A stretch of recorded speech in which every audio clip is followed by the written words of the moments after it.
Bueno, comenzamos, ¿les parece? ¿Sí? Creo. Ya. Sí, claro.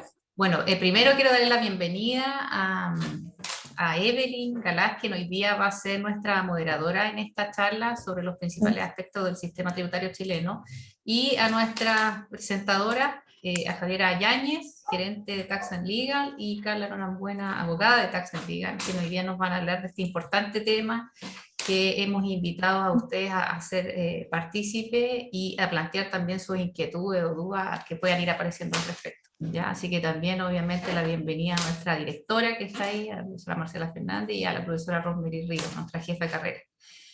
¿Ya? Así que también, bueno, nos acompaña Sebastián Vergara también de Deloitte, que va a estar ahí participando. Así que eso, les doy la bienvenida y bueno, paso ahí el control a Evelyn. Hola, buenos días. Espero que estén con mucha energía hoy. Van a ser 2 horas de repasar algunos temas generales, como para que ustedes se puedan situar en todo lo que es el contexto tributario en Chile. Bueno, como bien decías,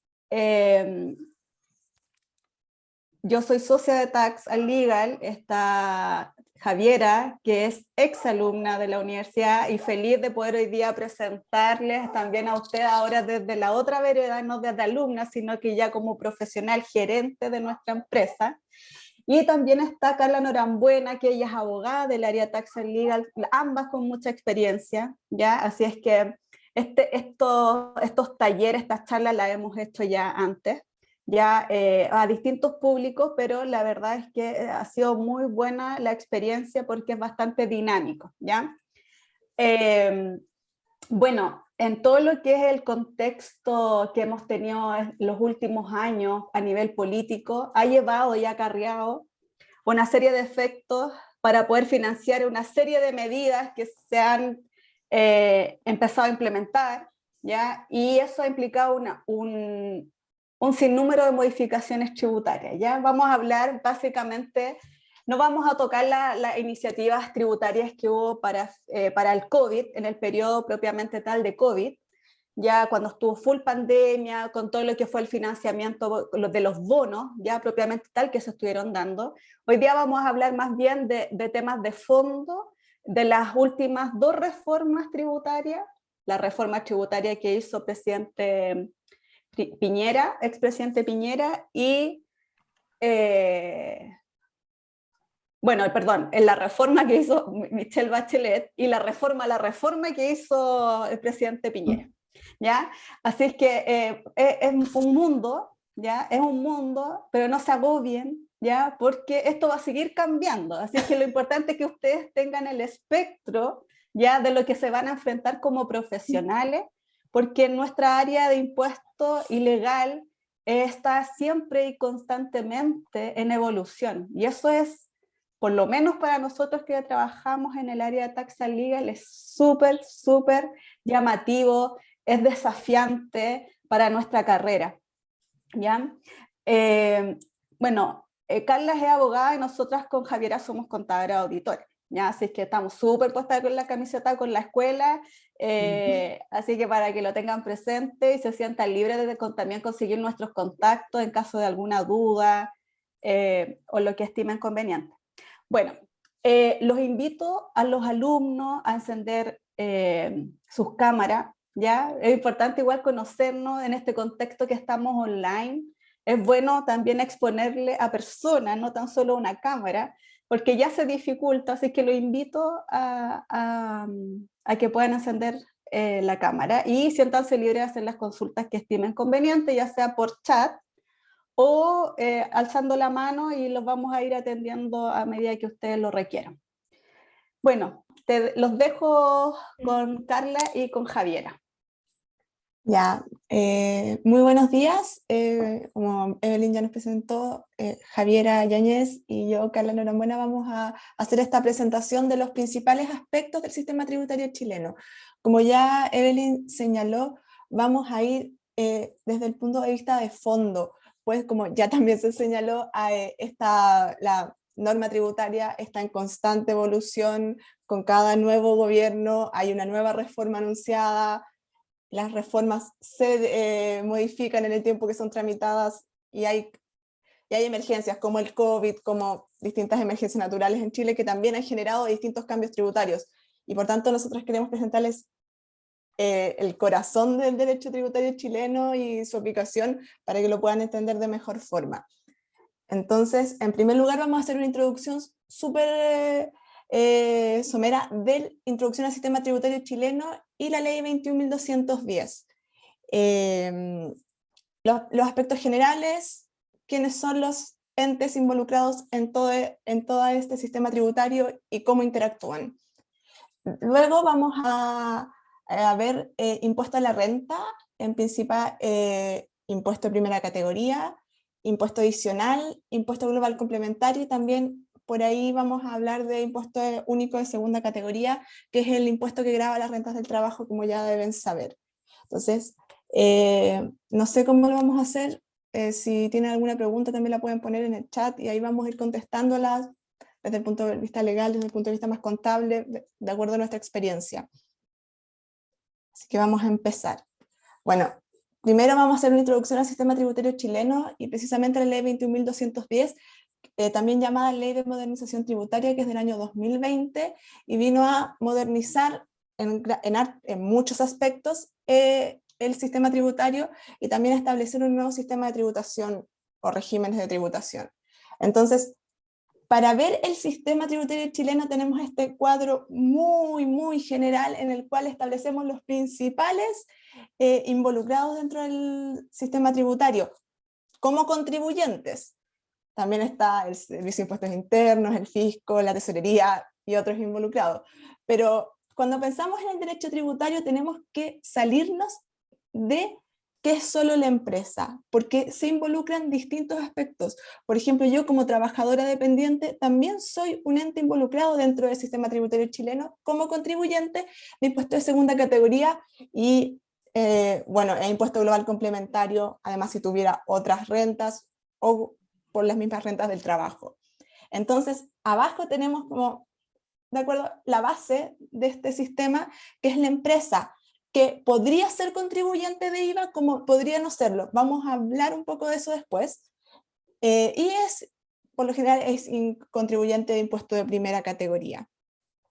Arriba de la empresa, o sea, los dueños, los propietarios de la empresa, podrían ser socios o accionistas. Otras empresas podrían ser dueños de esta empresa. Y estos también podrían ser contribuyentes de IVA y son contribuyentes de impuesto de primera categoría.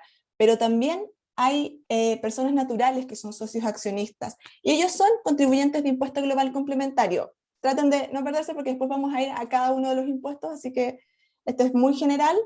Y bueno, y ahí de nuevo tenemos esta empresa que además tenía participación en la otra empresa, tiene socios o personas naturales. Además de eso, estamos la gran mayoría de todos nosotros que no somos socios ni accionistas de ninguna empresa, y sin embargo también somos contribuyentes, porque somos contribuyentes de impuesto de segunda categoría o de impuesto global complementario, dependiendo la actividad que realicemos.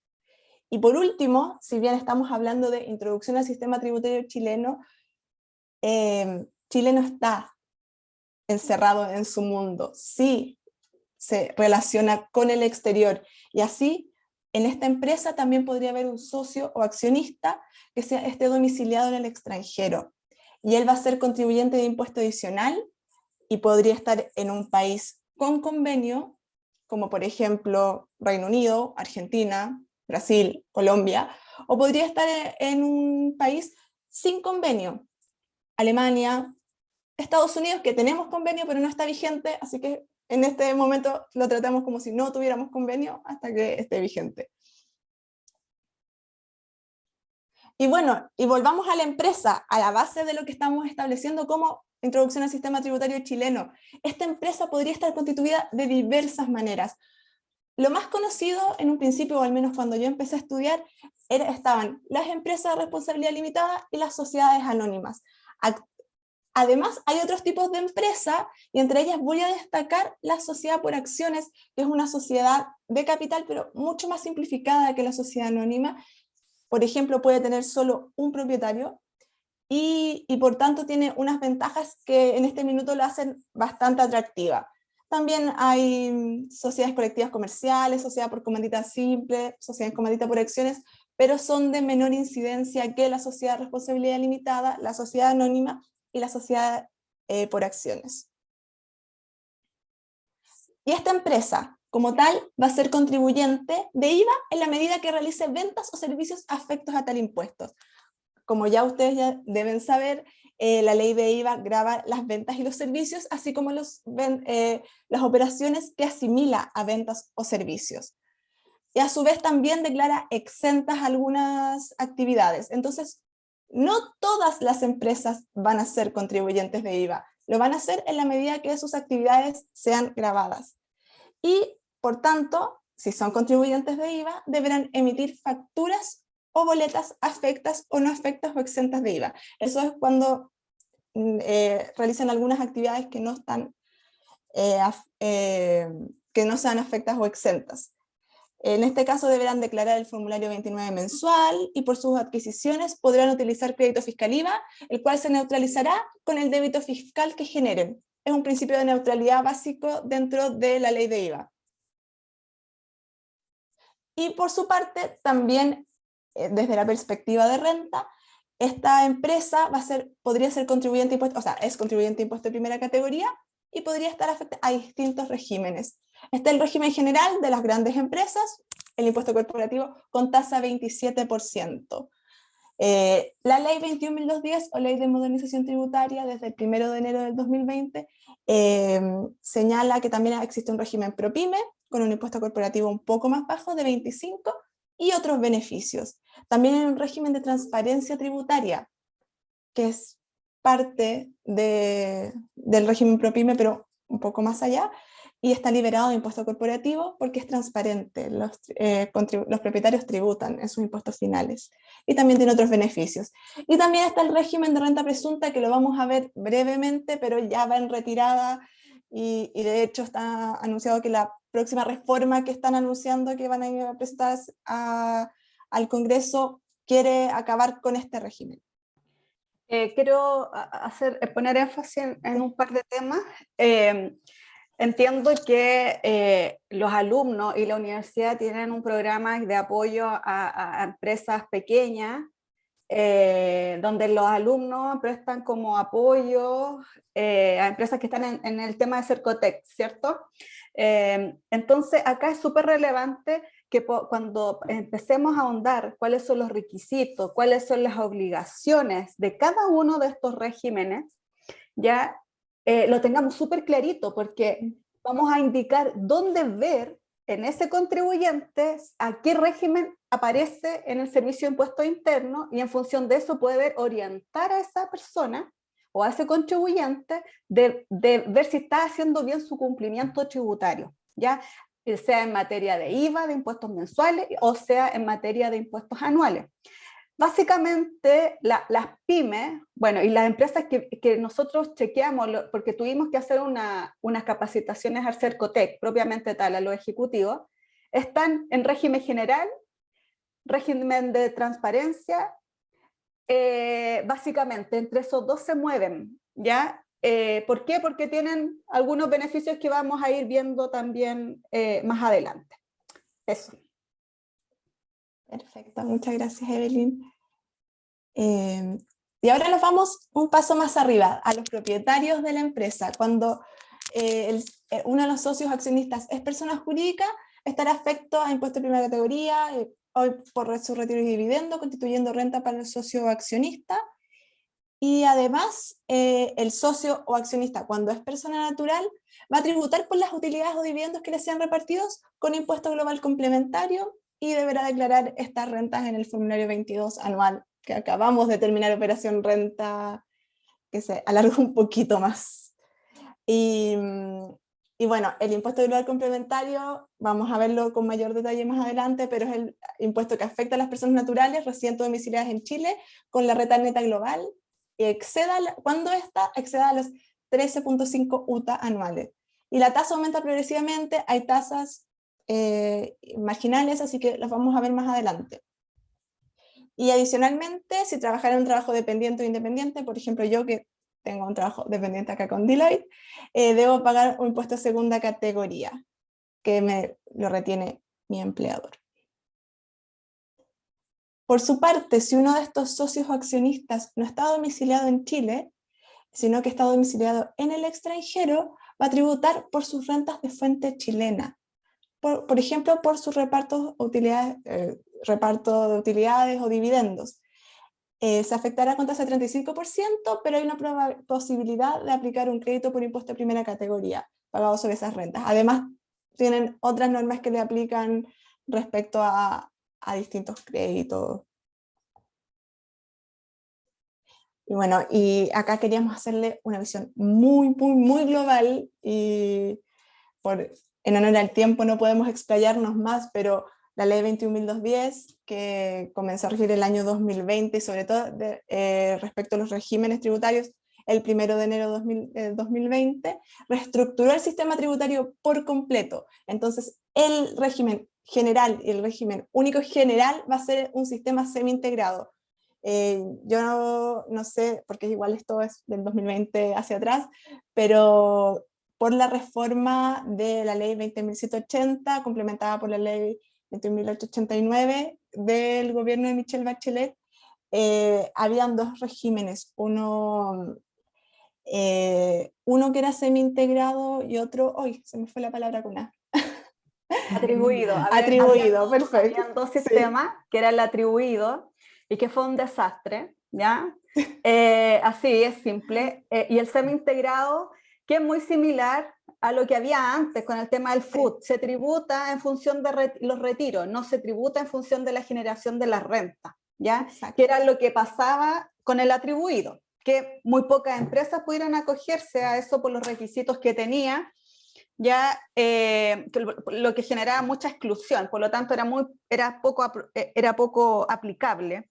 Ya recuerdo solo haber tenido un cliente de toda la cartera que tuvo esto, y ahora ya se vio forzado por el cambio que hubo con la modernización de la reforma tributaria, y se tuvo que volver al semi-integrado. Ya el semi-integrado básicamente es lo mismo que antes con el FUT, que se tributa en función de los retiros que efectúen los dueños, socios, accionistas, ya sean personas naturales o personas jurídicas, nacionales o extranjeras, ya como bien lo decía en el esquema, Carla. Y la única diferencia es que aquí hay un castigo, no te puedes llevar todo el crédito que pagaron esas utilidades con impuesto primera categoría, ya no te lo puedes llevar, salvo algunas excepciones que la vamos a nombrar, que es excepcional, ¿ya? Eso. Sí, muchas gracias. Bueno, además de esto, de cambiar estos dos sistemas por uno que es general, semi-integrado, se introdujo un sistema régimen ProPyme y además un sistema de transparencia tributaria con distintos beneficios y simplificación de ciertos requisitos que se entendían que para pequeñas y medianas empresas eran más difíciles de cumplir.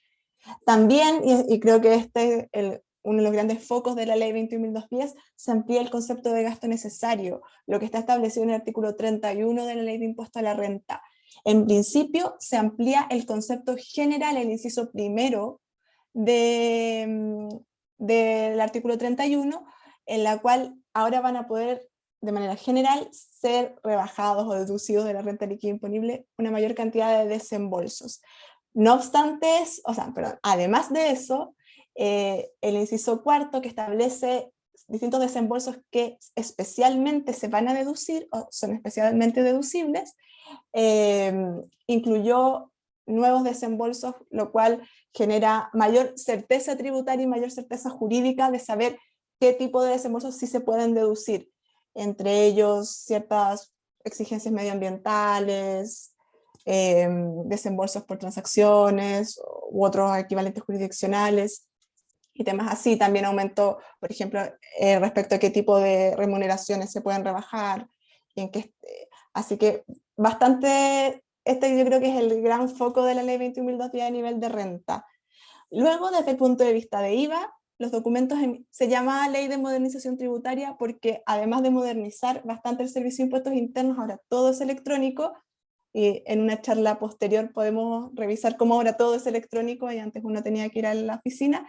También a nivel de IVA la documentación pasó a ser en formato electrónico, salvo algunas excepciones que son de bastante baja incidencia.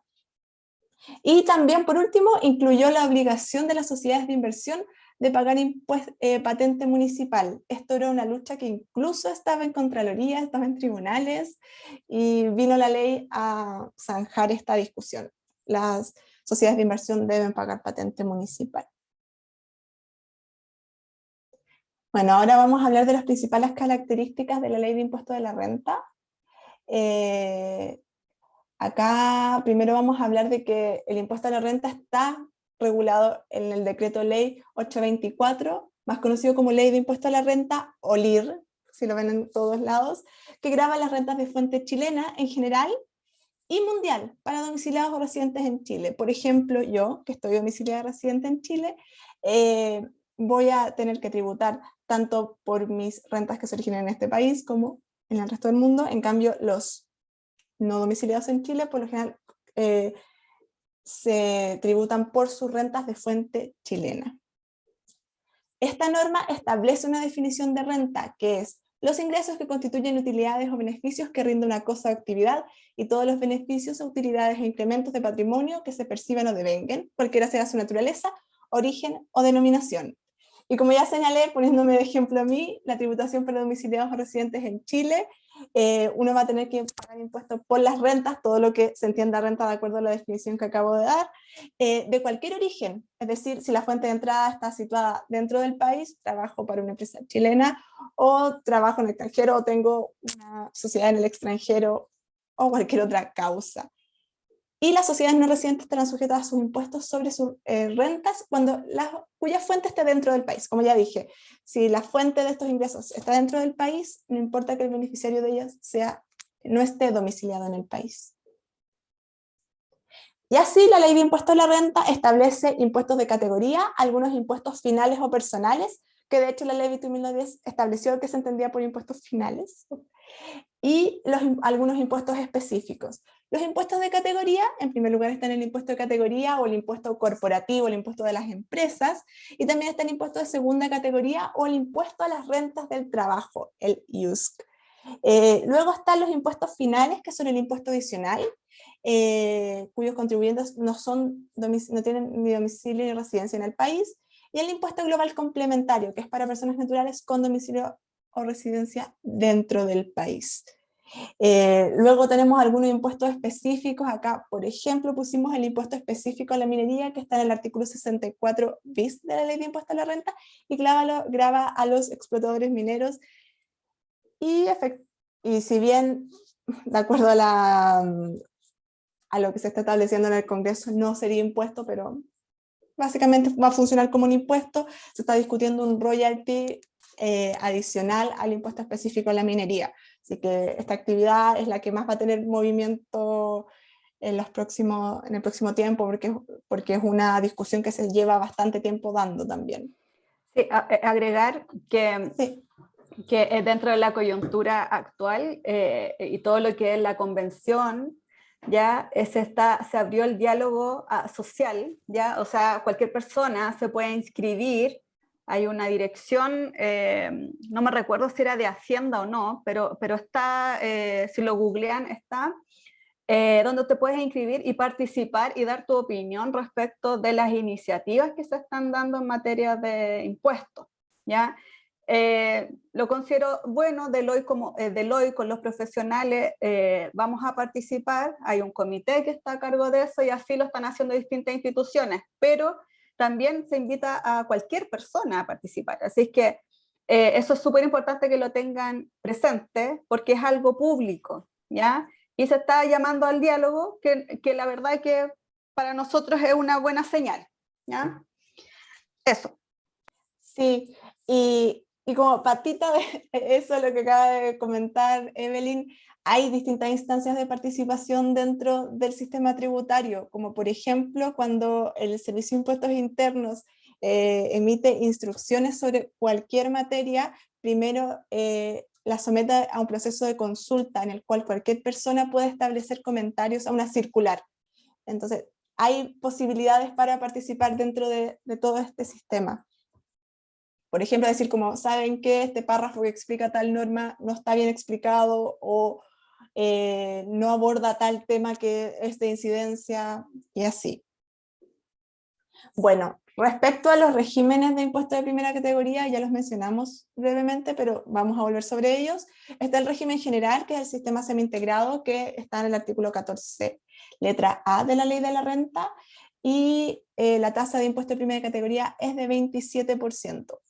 Luego está el régimen ProPyme, que tiene una tasa de rebajada de 25%, y hasta la T 2023, es decir, para las rentas generadas hasta este ejercicio, que se declara en el próximo año, va a haber una tasa rebajada de 10%. Como señaló Evelyn al principio de esta charla, durante la pandemia hubieron distintas iniciativas de carácter legal para beneficiar a los entidades del sistema tributario que se veían mayormente damnificadas por la pandemia, y por tanto una de ellas fue esta rebaja hasta del 10% hasta el AT 2023, ejercicio 2022. Luego está el régimen de transparencia tributaria, que está liberado de impuesto de primera categoría. También está el de renta presunta, ahí tiene distintos tipos de tasa y se controla de distinta manera, pero pueden también someterse al régimen general. Y están los no sujetos al artículo 14, que son las 14 letra G, cuya tasa es general del 25%, y son propietarios no contribuyentes de impuestos finales. ¿Quiénes son ellos? Son, por ejemplo, las corporaciones y fundaciones, entre otros, y donde participa el Estado, y es cuando no tienen propietarios contribuyentes de impuesto adicional o impuesto global complementario en toda la cadena. Por ejemplo, podríamos dar ahí, como para que lo tengan presente, empresas del Estado. ¿Por qué no están excluidos o hay una cápita diferente en la ley? Porque efectivamente el objetivo de cuando se generan rentas es que tribute con los impuestos finales, ya sea global o adicional, ya como lo mencionamos. Pero acá no hay un contribuyente final, porque el Estado no va a tributar ni con global ni con adicional, ¿ya? Por lo tanto, en ese tipo de empresas, por ejemplo, ENAP, ¿ya? Todas las empresas que son dueñas de ENAP, ya es que estoy hablando como de las distintas empresas que hay, ¿ya? Que forman el grupo ENAP, son todas no hay impuestos finales, pues son todas empresas del Estado, ya sea el 100% o una parte, y por lo tanto ellos no están obligados a una serie de obligaciones accesorias, por ejemplo, de llevar algunos registros tributarios, que para las otras sí son obligatorios, ¿ya? Y que los vamos a ver más adelante. Uh-huh. A ver, sí, ya. Ahora vamos a hablar del impuesto de primera categoría, el impuesto corporativo, el impuesto de las empresas. Y dentro de ello, primero vamos a hablar del régimen general, el de las grandes empresas, el sistema semi-integrado, que está regulado en el artículo 14, letra A de la Ley de Impuesto a la Renta. Revisen bien la norma que están revisando, porque el 14, letra A, hasta el 31 de diciembre del 2019 era el régimen atribuido. Así que revisen bien la norma que están revisando, porque lamentablemente con tributario hay que revisar la última versión. Oye, yo quiero contar una anécdota acá. Yo estaba en la universidad de alumna y llegó un profesor, complejo el profesor, ¿ya? Entonces hizo una interrogación y nunca me voy a olvidar de eso, porque dijo, a ver, quiero que alguien me diga en qué artículo está, y era una cuestión que si uno lo ve para atrás era súper básica, ¿ya? Pero en el momento uno no lo tenía internalizado. Entonces, a ver, quiero que alguien me diga en qué artículo se establecen las utilidades tributarias del FUT. Y recuerdo la había leído hace poco porque había tenido que estudiar, y recuerdo haber dicho el artículo 14, ¿ya? Me gané un 7, felizmente, que me ayudó mucho a eximirme de exámenes ese 7, ¿ya? Pero fue una tontera, pero es súper importante que nos manejemos en esto, porque a veces uno habla el 14A y listo, y uno ya lo tiene que tener internalizado. Entonces, para que lo tengan súper presente, son cuestiones básicas, pero que es importante que lo tengamos como dentro de nuestro diccionario técnico, como alumno de contabilidad, de auditoría, y después que les va a servir un montón para no andar perdidos. Sí, de hecho no sé si nunca se dice el impuesto multa del artículo, impuesto multa de gasto rechazado, es como el artículo 21, aplicable o no. Y son números que uno al final se termina por aprender, es como aplica o no el artículo 64 del Código Tributario, ya, tasación, y así. Bueno, este sistema es parcialmente integrado, semi-integrado, está enfocado en las grandes empresas, es decir, aquellas que no califican como pymes o que calificando como pymes elijan estar en este sistema semi-integrado. Y determina su renta líquida imponible según las normas generales contenidas en los artículos 29 a 33 de la Ley de Impuesto a la Renta, entre ellos, por ejemplo, la norma que ya señalé que es el artículo 31 de los gastos. Y estando obligados a llevar contabilidad completa. Esto es importante porque después esa obligación se diluye en otros regímenes. Estas empresas se afectan con un impuesto de primera categoría con una tasa del 27% y sus propietarios tributarán en base a retiros, remesas o distribuciones efectivas con imputación parcial del crédito de un 65% por el crédito de impuestos de primera categoría en los impuestos finales que les afecten. Es decir, si es persona natural domiciliada en Chile, impuesto global complementario; si es persona domiciliada fuera del país, impuesto adicional. ¿Por qué se llama? Sí. Perdona, cuando existía el FUT, ¿ya? Aquí era el 100% del crédito de la primera categoría, ¿ya? Y esto es porque ahora se está dando solo el 65%, es porque eso te permite a ti rebajar menos de crédito y por lo tanto pagas más. Ya tu carga tributaria final en estricto rigor ya no es de un 35, pensemos en extranjeros, sino que pasa a ser un 44-45, precisamente para poder generar recaudación, que era la necesidad y que hoy día todavía tenemos para poder financiar todos los temas que necesita resolver nuestro país.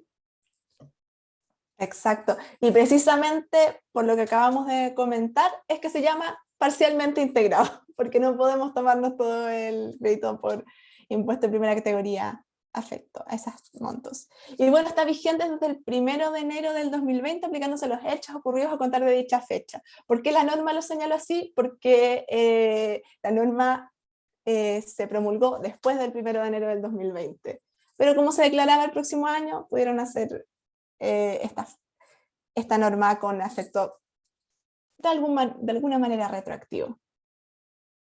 Y bueno, el régimen general, los propietarios de las empresas que declaran el impuesto de primera categoría con base en renta efectiva, determinada con contabilidad completa. Ellos son los que están en este régimen y quedarán grabados con los impuestos finales sobre todas las cantidades que a cualquier título retiren, les remesen o les sean distribuidas desde dichas empresas.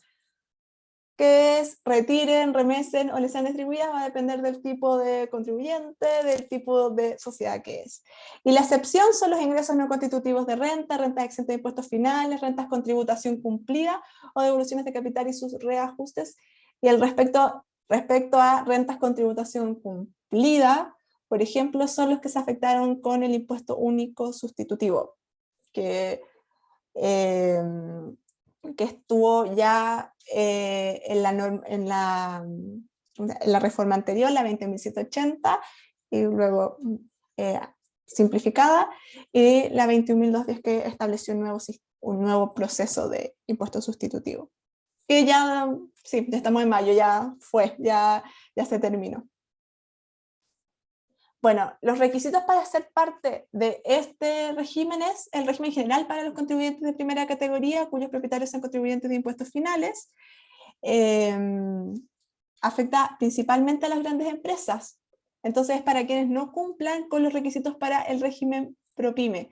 Es decir, ya vamos a ver cuáles son los requisitos, pero, por ejemplo, que tengan un capital efectivo superior a 85.000 UFs, que los ingresos brutos, considerando los últimos 3 ejercicios, superen los 75.000 UF de manera de la misma empresa y sus relacionados. Es decir, la matriz, la empresa hermana, la filial, o el más del 35% de sus ingresos son de inversiones o capitales mobiliarios. Es decir, una sociedad, por más pequeña que sea, si solo se dedica a la especulación, de todas formas no va a ser parte del ProPyme y por tanto va a tener que regirse de acuerdo a este régimen general. Y de todos modos, cumpliendo todos los requisitos del régimen ProPyme o del régimen de transparencia tributaria o cualquier otro régimen, un contribuyente podrá acogerse si así lo decide y así lo manifiesta ante el Servicio de Impuestos Internos. y ahí te dejo. Sí, gracias, Carla. Bueno, solo una acotación respecto de lo que mencionaba recién Carla. Nos pasa en muchas ocasiones que los clientes, no sé, en proceso de reestructuración, crean una nueva sociedad o eh, creamos una nueva empresa que es de un grupo empresarial. Generalmente el Servicio de Impuestos Internos los deja en la categoría de régimen ProPyme, porque al momento de constituirse la sociedad el capital es chico o los accionistas son personas naturales, pero muchas veces hay errores, pero no porque el servicio quiera, sino porque no tienen información de que, por ejemplo, si creamos una empresa de inversión que es de un grupo gigante, muchas veces el servicio al momento de crear la empresa no tiene cómo ir a amarrar lo que esta empresa que estamos creando pertenece a este grupo. Entonces ahí siempre tenemos que tener cuidado porque nos ha pasado en muchas ocasiones que al momento de que llega la declaración de renta nos encontramos con que una empresa está calificada como ProPyme, que hoy día pagaría una tasa del 10%, pero en verdad es parte de un grupo empresarial donde la suma de los ingresos es superior a las 75.000 UF. Entonces, ¿cómo es que se deben mirar los ingresos? No solo del capital de la sociedad que se constituye, sino que la suma de los ingresos de todas las sociedades del grupo. Y no solo de la sociedad que está arriba mío, sino que, por ejemplo, la sociedad hermana, o sea, el holding empresarial completo. ¿Ya? Y eso es súper importante porque nos encontramos con que a veces una persona puede crear una empresa y dice, no, quiero pagar una tasa baja, démosle con el 14D, tasa 10%, súper bien, pero resulta que si el servicio llegara a fiscalizar y se da cuenta que en definitiva pertenece a un grupo empresarial donde superan los ingresos, entonces lo sacaría de inmediato de ese régimen y serían al régimen general que sería de el semi-integrado. ¿Ya? Eso era como un pequeño tip. Respecto de cómo determinar cómo se conforma la renta líquida en un 14A, la ley en sí es como explica que los ingresos percibidos, sus costos y los gastos, es como, si uno se va a mirar la ley, yo creo que siendo estudiante es como que te van a decir, ¿qué es esto? Pero en la realidad, lo que nosotros hacemos, partimos desde un balance, que son un balance de 8 columnas que nos entregan las empresas, y partimos, bueno, cuál es el resultado del ejercicio de esa sociedad, y de ahí empezamos a hacer los ajustes en la renta en base a si son gastos aceptados, si este gasto se rechaza, se afecta con artículo 21, tasa 40%, pero en general lo que hay que tener en consideración que se deben considerar los ingresos tanto percibidos de vengados y sus costos y gastos que sean necesarios para producir la renta. Entonces, si hay algo que es un gasto porque no sé, el dueño se fue de vacaciones y ahí hay dentro de las cuentas de gasto un viaje al Caribe, entonces, bueno, ahí hay que entrar a evaluar. ¿Es un gasto necesario para producir la renta de la sociedad o es algo que no es de la sociedad y debe tributar el socio con los impuestos asociados a eso? Ya es como un poco, es el barrido que nosotros hacemos en el balance y ahí también definimos cuáles son los gastos rechazados. Y aquí también hubieron muchas cambios con la última modernización respecto a los gastos rechazados, porque antiguamente era como todo tenía las penas del infierno y la verdad es que se necesitaba que el sistema tributario fuera un poco más modernizado, que hubieran actualizaciones. Muchas veces los clientes nos preguntan, oye, si regalo una gift card a mis trabajadores, pago gastos rechazados. Si los invito a una cena y hay alcohol, pago gastos rechazados. Era como que cosas que como empresa podrían ser como súper simple, era como que no sabían cómo tratarlo, porque la norma era súper ambigua. Entonces salió también circulares que empezaron a explicar cuándo se entendían que los gastos eran necesarios para producir la renta, tanto ahora como en el futuro.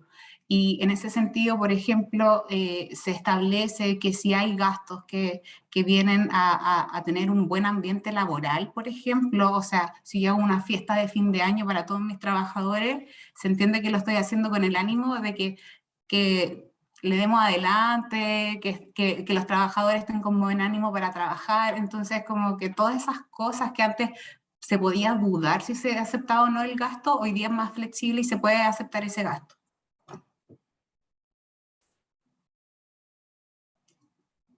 Dale, Carla, a la siguiente. Bueno, acá está cómo se determina la renta líquida imponible. Como indica la ley, se parte desde los ingresos, menos los costos directos, menos los gastos necesarios para producir la renta, y se hacen ajustes por correcciones monetarias de los activos pasivos y del capital de la sociedad, y ahí determinamos la renta líquida imponible o la pérdida tributaria.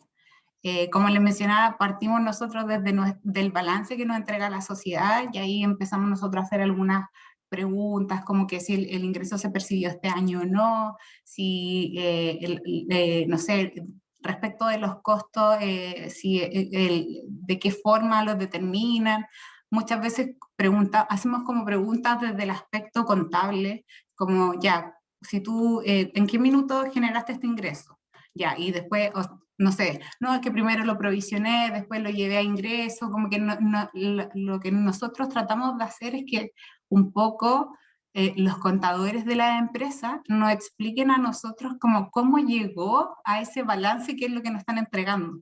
Porque muchas veces el balance por sí solo va a entregar mucha información, pero hay algunas cosas de que cómo lo contabilizan o lo hacen en una empresa es muy distinto como lo van a hacer en otra. Entonces, de cierta forma entra como nuestra auditor que llevamos dentro, y empezamos a hacer preguntas. ¿Y cómo lo hiciste? ¿Y por qué lo hiciste? ¿Y en qué momento? ¿Y ya? ¿Y quién es el responsable? Y, o sea, todo para llegar a determinar esta renta líquida imponible. Además, agregar, Javi, que cuando uno va a una empresa, ¿ya? Y le entregan este balance de 8 columnas, ese balance de 8 columnas está realizado, la gran mayoría, o sea, estoy hablando de un 99%, en función de las normas financieras, ¿ya? Por lo tanto, eso no necesariamente conversa con lo tributario. Les doy un ejemplo súper concreto para no dilatar el tema, pero por ejemplo, en los casos de los costos, para fines financieros, ya pueden activar todo, ya costos directos, la mano de obra, los gastos indirectos de fabricación, y eso está activado y está en el rubro de existencia, ¿ya?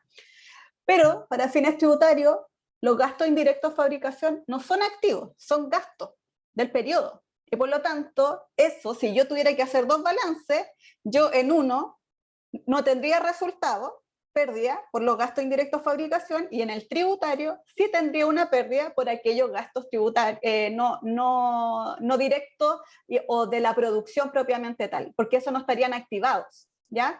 Entonces ahí es por qué nosotros hacemos estas preguntas, porque desde el resultado financiero tenemos que hacer estos ajustes, ¿ya? Para cuadrarnos a lo que la norma tributaria exige.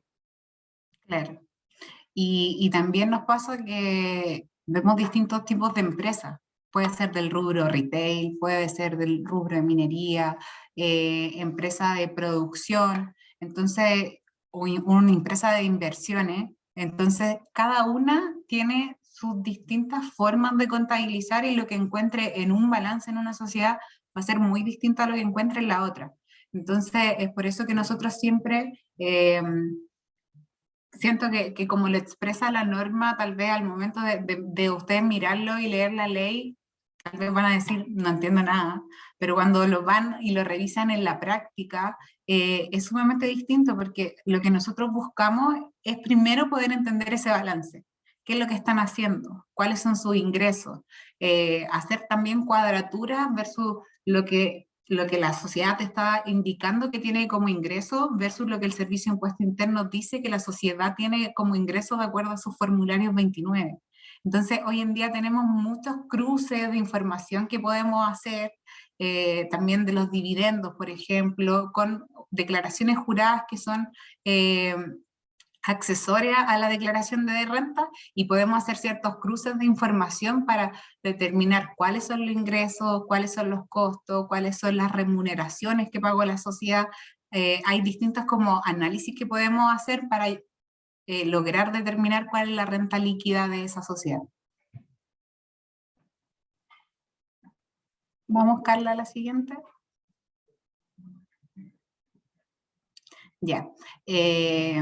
Hay también un tema que es la opción de rebaja del incentivo al ahorro. En nuestra experiencia, bueno, primero, esto es se puede optar por hacer uso del beneficio de este incentivo, que significa que el 50% de la renta líquida se entiende como reinvertida en la sociedad con un tope de 5.000 UF, y con esto se paga más impuesto porque se entiende que se reinvierte para los fines de la sociedad. Entonces yo no pago mayores impuestos porque entiendo que se reinvierte en la misma sociedad para capital, trabajo, etc.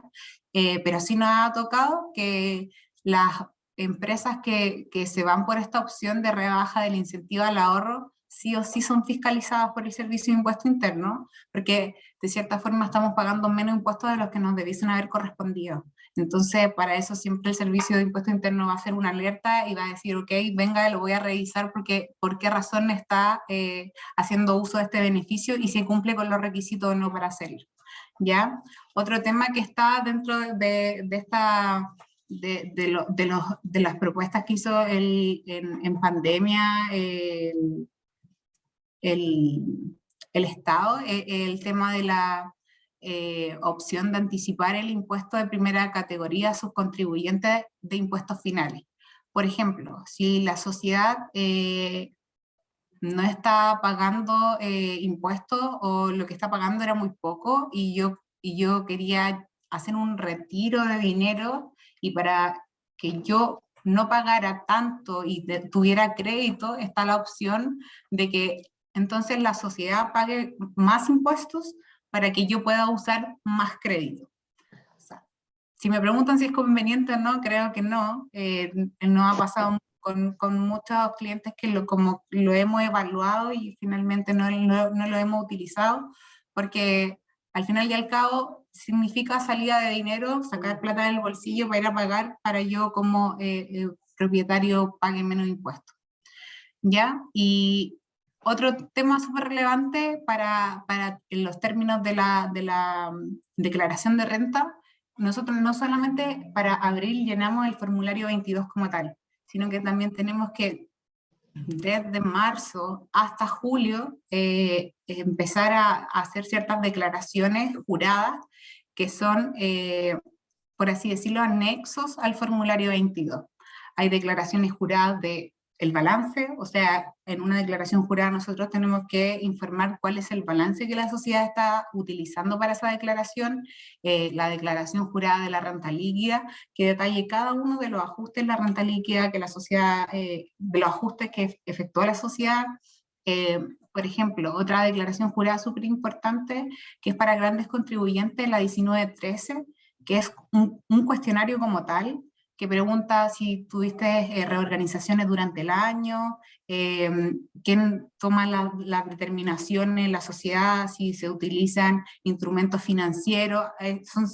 Son muchas preguntas que el servicio la utiliza para ver si lo selecciona como algún proceso de fiscalización especial.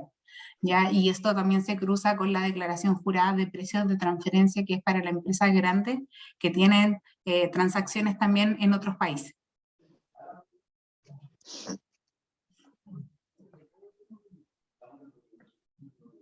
Bueno, ¿cuáles son los registros que tiene que llevar una empresa que es 14A, ya del semi-integrado? Nos pasa que en particular este régimen es el más completo y donde se tiene que entregar la mayor información posible al Servicio de Impuesto Interno. ¿Y esto por qué pasa? Porque en este régimen vamos a tener empresas que pagan impuestos 1.000 millones, 4.000 millones, 5.000 millones de impuestos, y que son empresas que son las más grandes de Chile. Entonces, lo que el Servicio de Impuesto Interno busca es que nosotros entreguemos toda la información asociada a esa empresa, y antiguamente existía lo que era el FUT. Hoy en día existe lo que es el registro de renta empresarial, en donde nosotros tenemos que llevar un registro que habla como de la historia de la utilidad acumulada de la sociedad. Antiguamente esta información se daba en una declaración jurada en específico, pero hoy en día está dentro del formulario 22. Nosotros tenemos que, al momento de hacer la declaración de renta, informar todos estos registros, que son los siguientes. Primero tenemos el registro de rentas afectas a impuestos finales, que es lo que nosotros le llamamos el RAI. Ya brevemente, el RAI es más que el capital propio tributario de la sociedad, menos el capital aportado, y si el capital nos da negativo, entonces cero. Ya si nos da positivo es el que deberíamos ir a registrar en el RAI. Luego tenemos el DEDAN, que es el registro de diferencias entre la depreciación acelerada y la normal, que tal como lo dice, si la sociedad, por ejemplo, lleva depreciación acelerada, tiene que tener un registro de cuánto sería el valor de esos activos con depreciación normal versus la acelerada, y la diferencia llevarla en este registro. Luego tenemos el registro de rentas exentas o de ingresos no renta, que nosotros le llamamos el registro REX. Acá tenemos rentas exentas de impuestos finales, ingresos no constitutivos de renta, en general rentas que hayan cumplido su tributación, y también tenemos las que se hayan grabado con el impuesto sustitutivo al FUT, que es algo que estuvo hasta el 31 de abril de este año, que era una norma que también era como, mire, si ustedes tenían FUT hasta 2016, hay una tasa del 30% por esos fondos acumulados, y ahora pasan a ser parte de su renta exenta y se las puede llevar libres de impuesto cuando usted quiera, sin orden de prelación. Pero, ¿para qué hizo esto el gobierno? Bueno, para que poder reunir más dinero, para que entrara más plata a las arcas fiscales, y la verdad es que les fue bastante bien. Muchas empresas que nosotros asesoramos, les convenía ir por el impuesto sustitutivo, porque, como lo decíamos, la tasa máxima de impuesto para las empresas que tienen muchas rentas, que generan mucho, al final del día en el grupo empresarial va a ser del 44,45%. Pero si yo pagaba una tasa del 30%, me estaba ahorrando un porcentaje, y además me las podía llevar cuando yo quisiera. O sea, llevar renta exenta antes que las que se tengan que afectar en el año. Entonces era bien, una norma bien, bien atractiva para los accionistas de estas empresas que son súper grandes. Y luego tenemos el registro de saldo acumulado, que es el registro SAC. Bueno, el registro SAC se divide entre los anteriores a 2017, después de 2017, tiene varias columnas ahí, pero no quiero como marearlo mucho con esa información, pero en general en el registro SAC va el impuesto de primera categoría, según el resultado tributario que determine la sociedad, siempre y cuando obviamente sea positivo, les dé pago de impuestos, se va al registro SAC. También acá van el impuesto de primera categoría por los retiros y los dividendos percibidos, los créditos que se hayan pagado en el extranjero también van en el registro SAC, y también se rebajan los créditos por retiro o distribuciones, como aquellos que son gastos rechazados, pero que no son afectos al artículo 21. Cuando nos referimos a esto, artículo 21, sabemos que son los gastos rechazados, pero dentro del artículo 21 están aquellos gastos que son afectos a una tributación especial del 40%, y hay otros que son artículo 21, pero no afectos. Por ejemplo, las multas fiscales. Si yo me demoré en pagar un formulario 29, el Servicio de Impuesto Interno me va a dar una multa por no haber pagado a tiempo ese formulario. Entonces, esa multa es un gasto artículo 21 no afecto que iría al registro SAC. ¿Ya? Eso es como en términos bien generales cómo funciona este registro de renta, pero que toda empresa que es de gran tamaño y que es 14A tiene que tenerlo y tiene que informarlo todos los años al Servicio de Impuesto Interno. ¿Ya? Un tema importante que con la modernización se indicó que se pueden liberar de la obligación de mantener y controlar los registros RAI de DAN y REX en la medida que no existan rentas exentas, o sea que no haya registro REX. Pero si nos preguntan a nosotros, nosotros llevamos el control aún así de las sociedades, porque si el día de mañana quieren hacer una reorganización del grupo empresarial, nosotros sí o sí necesitamos contar con el registro completo. Entonces, todos los años nosotros nos traemos los saldos del año anterior, lo actualizamos, incorporamos las rentas del periodo y año a año vamos llevando como el detalle histórico de la compañía, porque finalmente eso es lo que busca el registro de renta empresarial, llevar las utilidades que ha generado la compañía de forma histórica y que están pendientes de tributación, ¿ya? Se debe mantener y controlar los saldos acumulados de créditos, que es el SAC, eso es sí o sí, siempre. Entonces, siempre que se encuentren con un registro de renta, perdón, con una empresa que es 14A, esa empresa sí o sí va a tener su registro de saldo acumulado de crédito, ¿ya? Que es aquí donde tenemos todo lo acumulado hasta la fecha de la sociedad y que no ha tributado. Y otro tema, la tasa de los PPM. Los PPM son aquellos que las sociedades pagan para adelantar a través del formulario 29 los impuestos que van a pagar a final de año, ¿ya? Entonces, la tasa de PPM tiene una fórmula de cálculo y esta se determina año a año. De hecho, ahora nosotros estamos en las fechas en donde todos los clientes nos preguntan, bueno, ¿cuál es mi tasa de PPM para este año? Porque se determina de mayo a marzo por ejemplo, ahora es de mayo 2022 a marzo 2023, ¿ya? Y esa es la tasa que tienen que ocupar por todo el periodo y que se determina en base a la renta que hicimos en abril de este año.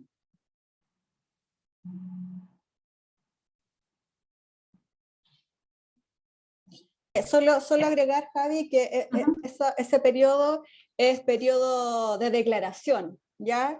Eso quiere decir que lo que se presenta en mayo es lo que se tiene que declarar por el periodo tributario abril, ¿ya? Claro, sí, eso me faltó. Y que es distinto, que lo vamos a ver más adelante, de los otros regímenes, porque los otros regímenes tienen tasa de PPM que son fijas, pero el régimen general hay que determinarla año a año cuál es la tasa. Y la tasa máxima que puede dar de PPM es del 27%, pero podría ser que estén en situación de pérdida y sea un 1%, o que no tengan que determinar tasa de impuestos, o que sea la tasa que nos dé de efectuar el cálculo.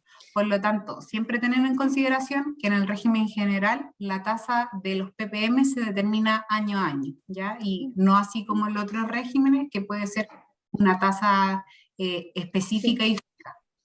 Sí, lo otro es que la norma, dentro de la última reforma, se modificó el artículo 84, ¿ya? Donde también te permite durante el año para estos contribuyentes que tienen que determinar esta tasa anual, ¿ya? Y que les puede dar, no sé, por ejemplo, un 25%, tienen que declarar un 25% sobre los ingresos, pero da la casualidad que, no sé, por el caso que tuvimos, el tema de la pandemia, no vendieron eso, entonces era excesivo aplicar un 20 y tantos % si las ventas habían disminuido un montón. Entonces se hizo esa modificación diciendo que cumpliendo ciertos requisitos, ya sí que te disminuía un 30%, recuerdo, de los costos, si te aumentaban un 30% de los costos o te disminuían un 30% de los ingresos, tú podías recalcular esa tasa y quizás no aplicarla por todo el año, sino que por un periodo determinado.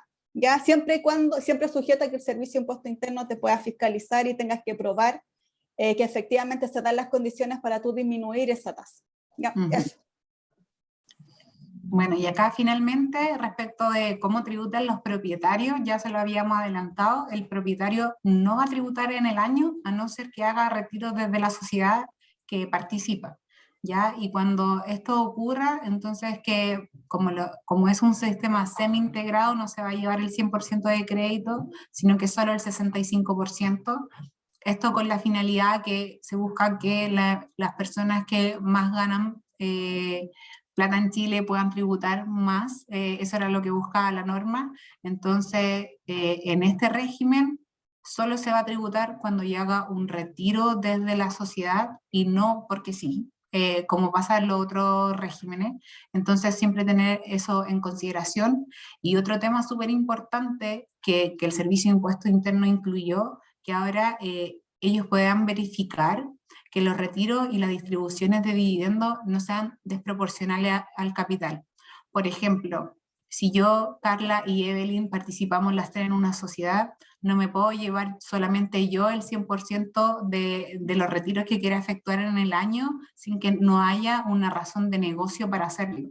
Si, por ejemplo, Carla y Evelyn son inversionistas, pero yo soy la que trabaja todo el día en esa sociedad, entonces debería quedar pactado y esto es lo que el servicio iría a verificar, que si hay alguna razón específica de negocio por la cual yo estoy efectuando el retiro desproporcional al capital en una sociedad que participamos las tres. ¿Ya? Lo que debería ocurrir es que las tres hagamos los retiros de en la misma proporción en la que hemos nosotros aportado el capital. Sí. Perdón.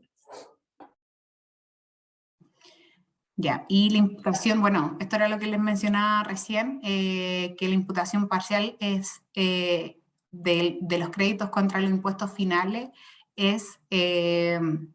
se tiene que restituir una parte, por lo tanto el propietario podrá llevarse como crédito por los impuestos que pagó en esa sociedad solo el 65%, entonces se tiene que restituir la diferencia, que es el 35% restante, y esto lo van a ver reflejado al momento de que el socio accionista haga el retiro en su global complementario, si es una persona natural chilena, o en el impuesto adicional si es un contribuyente extranjero. Lo van a ver en el formulario 22, en el recuadro de arriba, donde está el retiro y está con la restitución, en donde no va a poder aprovechar el 100% de los créditos.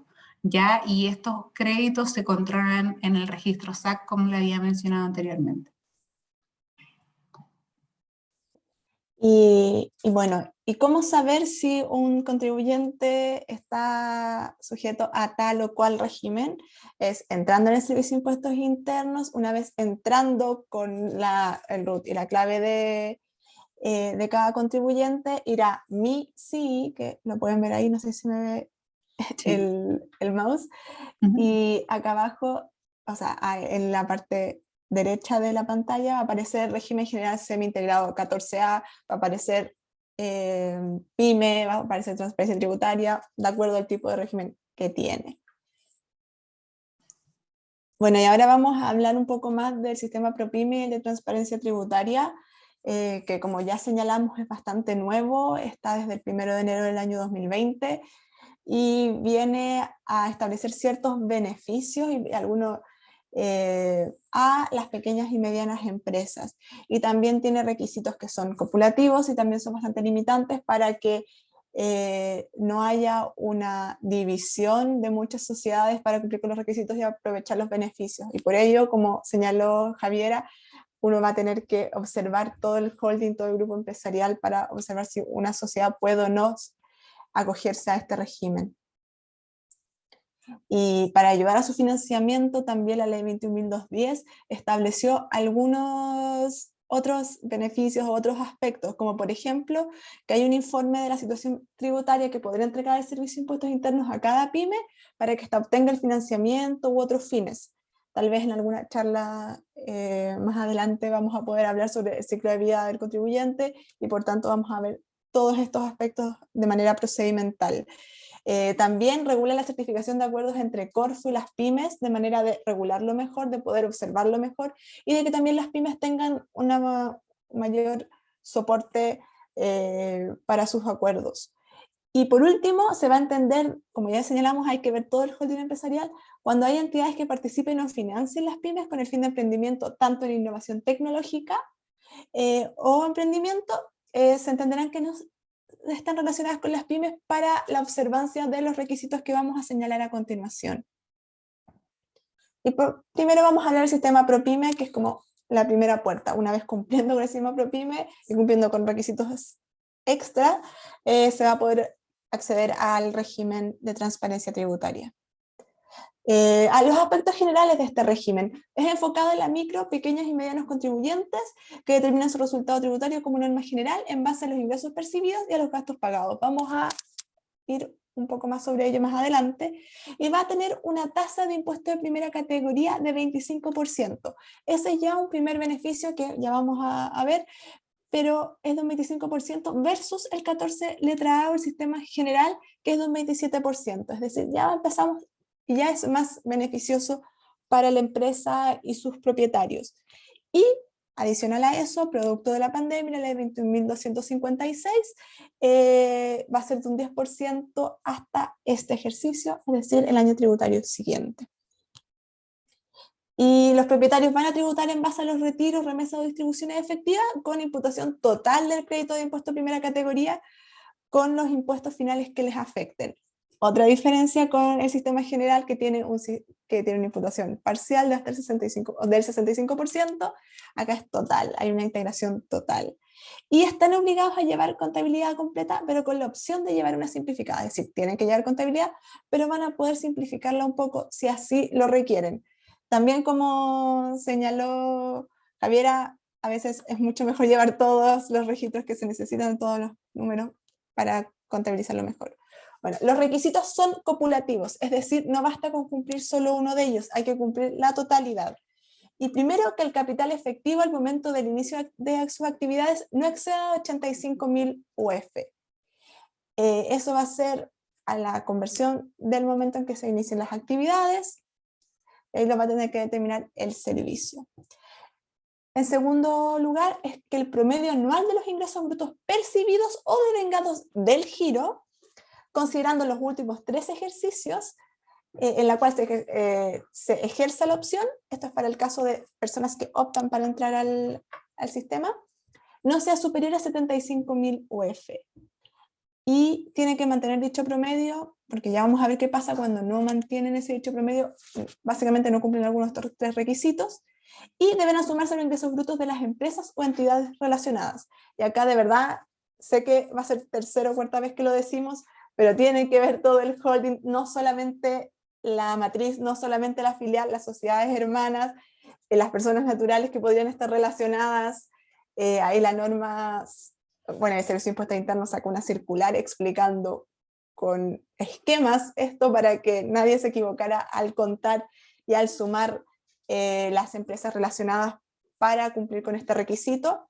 Y luego que las empresas que percibe esta pyme en el año comercial respectivo, que correspondan a actividades de carácter mobiliario, especulación e inversiones, no superen el 35% del total de los ingresos brutos de esta sociedad. Salvo agrícolas, ahí hay algunas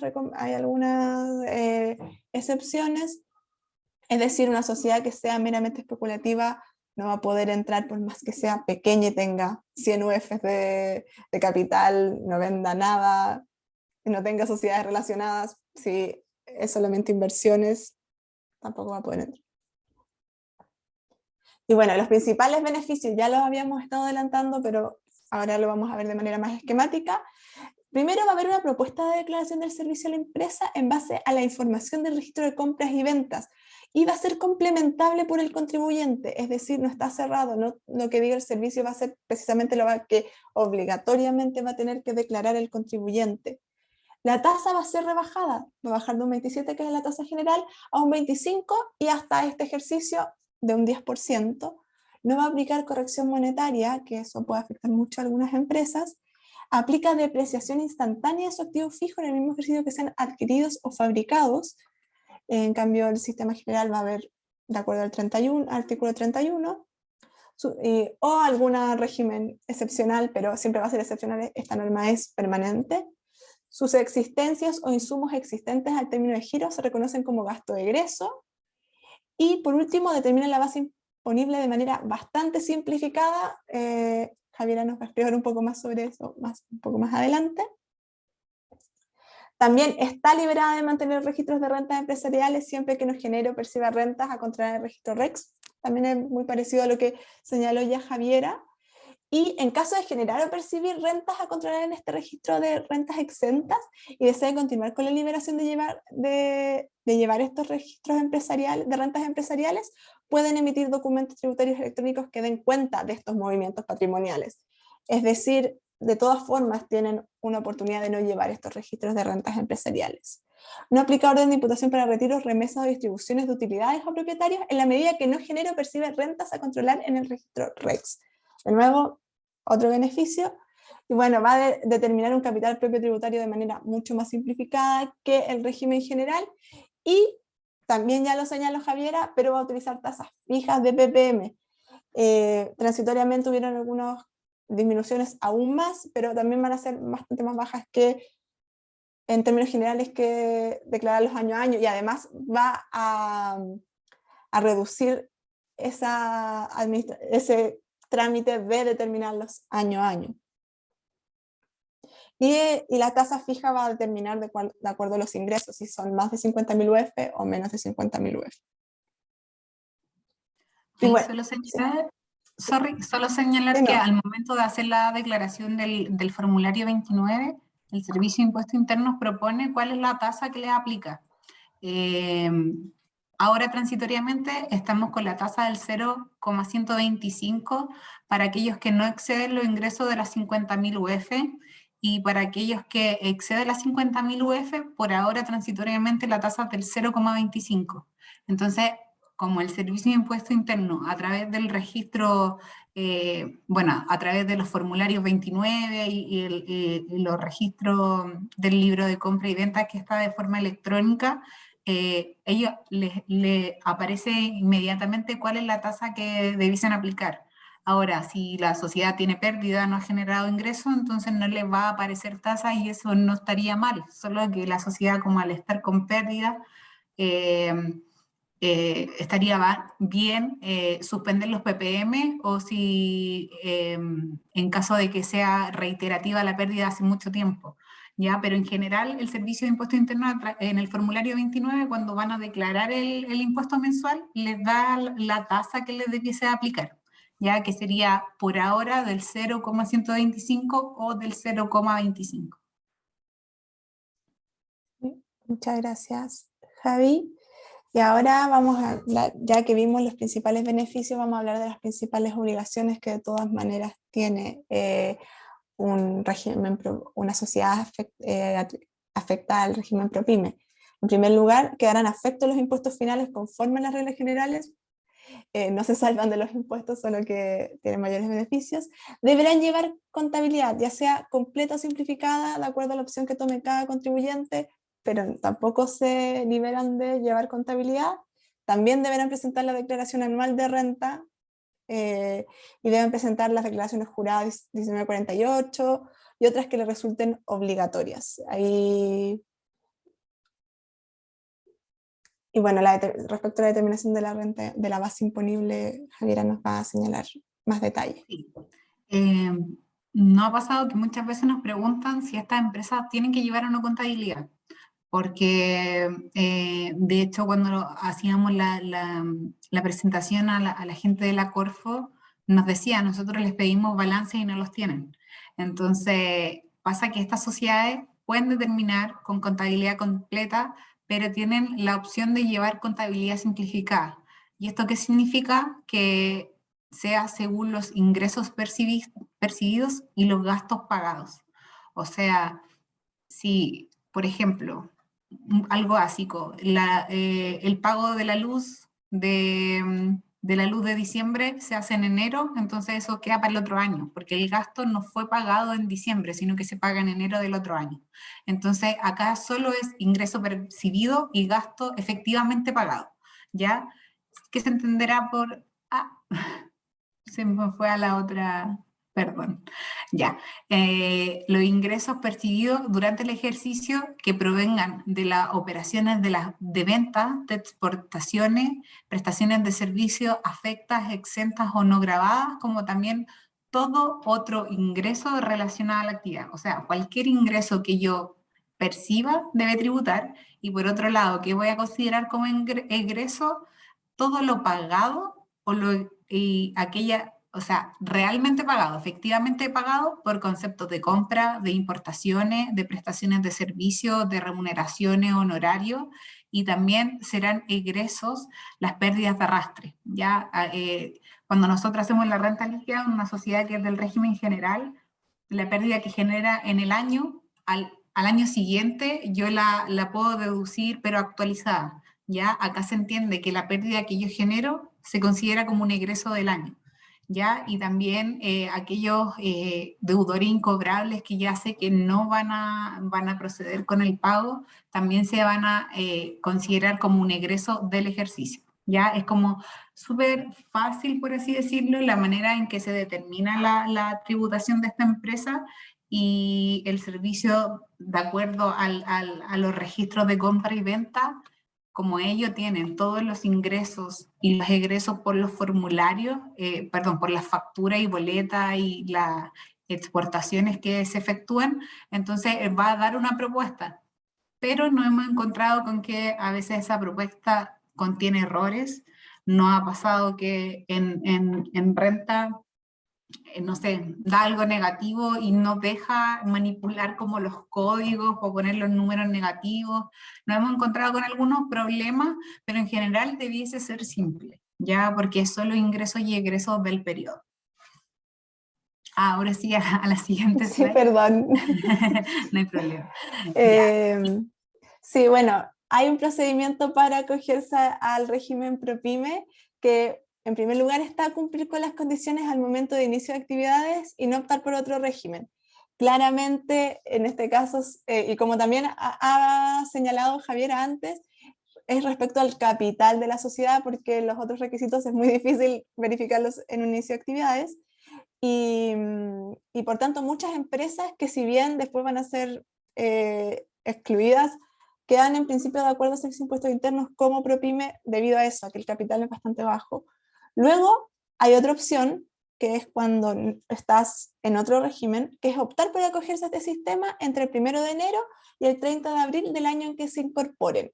Es decir, si me quisiera haber incorporado durante este ejercicio 2022, se fue mi plazo porque venció el 30 de abril pasado, hace un par de semanas. Entonces voy a tener que esperar al otro año, y el 1 o 2 de enero, decir como, bueno, esta vez por el ejercicio 2023, quiero cogerme al régimen ProPyme y todos los beneficios que este tiene. Y por último, también hay una reclasificación por el servicio de impuestos internos si al término del año comercial los ingresos no exceden de las 1000 UF. Entonces, de todas formas, hay que poner atención respecto a reclasificaciones que pueda realizar el servicio de impuestos internos año a año. Ya. Una situación es como uno entra al régimen ProPyme y otra cosa es como uno sale de manera voluntaria u obligada. Una opción es voluntariamente optar por dejar este sistema y acogerse al régimen semi-integrado del régimen general. Y para ello se tiene que dar aviso al Servicio de Impuestos Internos entre el 1 de enero y el 30 de abril del año en que se decida abandonarlo. Es decir, si yo este año en realidad quería someterme al régimen semi-integrado, al artículo 14 letra A, también se pasó mi plazo. Voy a estar este año tributando de acuerdo al régimen ProPyme y el otro año tendré que abandonarlo dando aviso al Servicio de Impuestos Internos. Luego, otra opción es no abandonarlo voluntariamente, sino que te expulsen o te excluyan de este régimen, es si incumples alguno de los requisitos. Es decir, tus ventas y la de tus relacionados es superior al límite establecido por la norma, más del porcentaje requerido son inversiones, y por tanto, si este año ocurrieron estos incumplimientos, se deberán dar aviso entre el 1 de enero y el 30 de abril del año siguiente, aquel en que incurra el incumplimiento. Y así desde el próximo año yo ya no voy a estar afecto al régimen ProPyme porque ya no cumplo con los requisitos. Y porque se queda, es desde el primero, uno queda acogido al régimen semi-integrado desde el 1 de enero del año comercial en que da el aviso. Es decir, si lo dio el aviso por una u otra razón entre el 1 de enero y el 30 de abril de este año es de acuerdo al nuevo régimen. Pero si lo doy el próximo año, por más que lo haya incumplido este año, va a ser el próximo. Y de nuevo, ¿cómo revisar el Servicio de Impuestos Internos? En la página entramos a cada uno con la clave, el root, y al entrar en Mi CI, aparece en la pantalla en el lado derecho, régimen ProPyme general, empresa de menor tamaño, contabilidad, régimen tributario, pyme completa. Este tiene un poco más de detalle que el anterior, porque el anterior tiene todas las obligaciones, este tiene un poco más de opciones, y por tanto tiene que tener estas referencias. Y bueno, y aún más beneficios está el régimen de transparencia tributario. Este régimen es para aquellos contribuyentes cuyos propietarios de estas empresas bastante pequeñas sean personas naturales con o sin domicilio o residencia en Chile, o bien personas jurídicas que no tengan domicilio ni residencia en Chile. En otras palabras, contribuyentes de impuesto adicional o de impuesto global complementario, impuestos finales. ¿Qué excluye acá? Las empresas cuyos propietarios sean otras empresas. Para empezar, hay que cumplir con todos los requisitos anteriores, requisitos de capital inicial, requisitos de ingresos, requisitos de porcentaje de ingresos de inversiones, que sea menor. Primero hay que cumplir con todos ellos. Luego, los propietarios, como ya señalé, deben ser personas naturales, ya sea que tengan domicilio en nuestro país o fuera. Personas naturales están permitidas en su totalidad, o bien personas jurídicas, otras empresas, pero no contribuyentes de impuesto de primera categoría, sino que contribuyentes de impuesto adicional, es decir, domiciliados fuera de este país. Y luego, las empresas deben informar al Servicio de Impuestos Internos que quieren acogerse a este régimen. ¿Cuáles son los principales beneficios? Liberado de impuesto de primera categoría, es una sociedad transparente, como le existen en otras jurisdicciones, y poco a poco también el Servicio de Impuestos Internos está poniendo el foco en establecer cuáles son las tributaciones, cuáles son los beneficios de este tipo de sociedades. Los propietarios van a tributar con sus impuestos finales en base al resultado tributario positivo determinado por la empresa, en el mismo ejercicio en el que ésta se genere, en base al porcentaje de participación en las utilidades o el capital. Como ya señalamos cuando hablamos de los retiros desproporcionados, puede haber una diferencia entre las utilidades y la participación en el capital que uno tiene, pero esta tiene que estar bien resguardada y bien justificada. Luego, al igual que en el sistema anterior, hay una propuesta de declaración de servicio a la empresa en base a la información del registro de compras y ventas. Esta siempre va a ser complementable por el contribuyente. Como la mayoría de las situaciones que se dan, por ejemplo, el registro de compras y ventas, que si bien se hace de manera automática por el servicio de acuerdo a la información que recibe, siempre pueden ser revisadas y complementadas por el contribuyente. Al igual que en el caso anterior, no aplica la corrección monetaria y queda liberada para efectos tributarios de llevar contabilidad completa y llevar inventarios. Así que mucho más simple que la situación anterior. Hay que cumplir con mayores requisitos, pero mucho más simple. Y también pueden llevar contabilidad completa sin que se altere la forma de tributación de su resultado, si quieren llevar un orden mayor. Y sus existencias e insumos existentes al término del año se reconocen como gasto. También está liberada de mantener los registros de rentas empresariales y también tienen distintas tasas fijas de PPM. Y para el control de sus ingresos y egresos utilizarán el registro de compras y ventas, que como ya señalamos es de manera electrónica y está a disposición de cualquiera de cada contribuyente en su Servicio de Impuestos Internos. Van a tener que llevar un libro de caja para poder regular los movimientos. Van a tener que presentar una declaración de renta y debe presentar la declaración jurada 1947, porque es la que le genera. Y otras que le puedan resultar obligatorias de acuerdo a la actividad que realizan o al tipo de contribuyente que tiene, o propietarios que tienen. Bueno, ¿cómo acogerse? Cumplir las condiciones al momento de inicio de actividades y optar expresamente por este régimen hasta el 30 de abril del año calendario siguiente a dicho inicio. Como señalé en el ProPyme, uno tenía que cumplir los requisitos del inicio de actividades y no acogerse a otro régimen. Acá hay que acogerse expresamente a este régimen.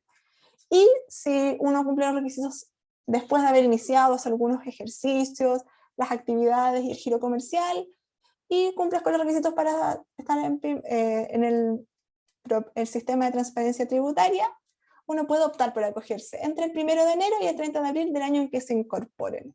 Es decir, si quiero incorporarme, ahora ya pasó el tiempo, pero puedo el próximo año para el ejercicio 2023. Y de nuevo, acá en mi CI, está en el sector derecho de la pantalla, empresa de menor tamaño, régimen ProPyme transparentes, 14D, número 9. Aparece al entrar a MISI, que es diferente a la carpeta tributaria. MISI es un sector en el sitio del Servicio de Impuestos Internos que establece todas las principales informaciones, valga la redundancia, informadas al Servicio de Impuestos Internos, los representantes, el domicilio, las actividades, los socios, el capital.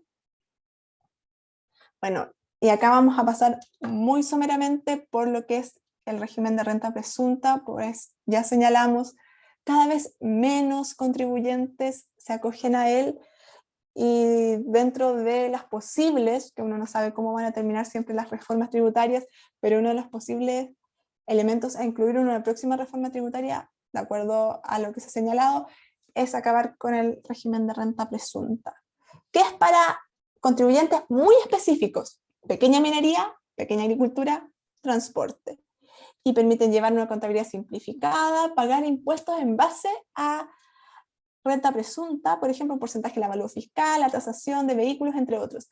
En la minería hay que primero tener cierto capital máximo de inicio de actividad, y además las ventas o los ingresos anuales, en el caso de minería, no tienen que superar las 17.000 UF. En el caso de las actividades agrícolas, no superar las 9.000 UF. Y en el caso de transporte, las 5.000 UF.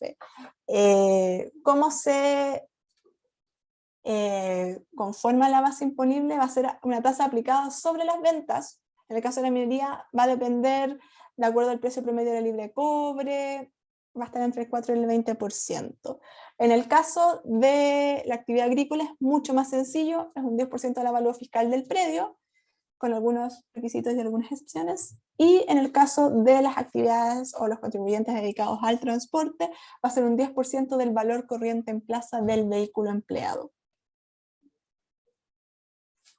Bueno, y ahora vamos a ver el impuesto único de segunda categoría o el impuesto a las rentas del trabajo. Así que ya abandonamos el impuesto de primera categoría, el impuesto corporativo, con sus principales regímenes, y ahora vamos a la persona natural con un trabajo dependiente. Por eso acá tenemos este esquema en que un poco lo saca de esta idea de la empresa con sus distintos tipos de socios o accionistas, sino que es el trabajador persona natural. Y es un impuesto único de retención, es decir, el pagador de esta renta va a tener que retener conforme a los tramos, y se grava, es progresivo, es decir, aumenta la tasa a medida que va aumentando la renta líquida imponible, y grava mensualmente, es decir, como todos los trabajadores nos retienen mensualmente con nuestro sueldo, y grava las rentas cuyas fuentes generadoras es el trabajo. Por ejemplo, se graban los sueldos sobre sueldos, salarios, premios, dietas, gratificaciones, participaciones y cualquiera otras asimilaciones y asignaciones que aumenten la remuneración pagada por servicios personales, montepíos o pensiones. Aquí, como ven, va a haber un tramo que es exento y luego va subiendo. Y la ley 21.210 incluyó un nuevo tramo para las personas que ganan más de aproximadamente 16 millones. Luego, también con impuesto único de segunda categoría, se graban los ingresos provenientes del ejercicio de las profesiones liberales o de cualquier otra profesión u ocupación lucrativa. Se quedará afecta a los impuestos finales, sin embargo, se tiene que retener provisionalmente con una tasa, y acá hay que revisar bien las normas, porque la norma establece que la tasa de retención provisoria a las boletas de honorarios que cualquiera podría emitir es de un 17%, ¿Pero por qué? Porque hay una norma transitoria en la que se señala que progresivamente se va aumentando hasta llegar en el año 2028 a 17%. El año pasado era 11,5%, este año es 12,25%. Entonces va a depender la retención del momento en el que esta brecha se emita. Y no sé, Javiera, si quieres... Sí, no, solo indicar que, por ejemplo, en el caso de nosotras que somos trabajadoras dependientes, va a ser Deloitte el que va a hacer la declaración del impuesto único de segunda categoría mes a mes en el formulario 29, ya que es el formulario del pago del IVA. Y en la línea 52 van las retenciones por impuesto único a todos los trabajadores de la empresa. ¿Ya? Entonces, si algún minuto les toca revisar esto, lo van a encontrar en la línea 52 del formulario 29 de cada mes, y ahí después la sumatoria de todo eso va, porque a la empresa le va a tocar a efectuar la declaración jurada asociada a las remuneraciones, y por lo tanto en su declaración, en el caso de nosotros, en nuestra declaración de renta, vamos a ver todas las retenciones que nos hizo nuestro empleador durante todo el año a través del formulario 29, y que nos va a aparecer esa información a nosotros en la parte de agentes retenedores en la página del Servicio de Impuesto Interno. Incluso sale qué meses trabajaste, por ejemplo, si uno ingresa en marzo o en, no sé, en agosto, sale la cruz desde agosto en adelante hasta diciembre, todas las veces que nos retuvieron el impuesto. Pero más que nada es para mostrarle gráficamente que en la línea 52 del formulario 29 es donde se hace el pago mes a mes.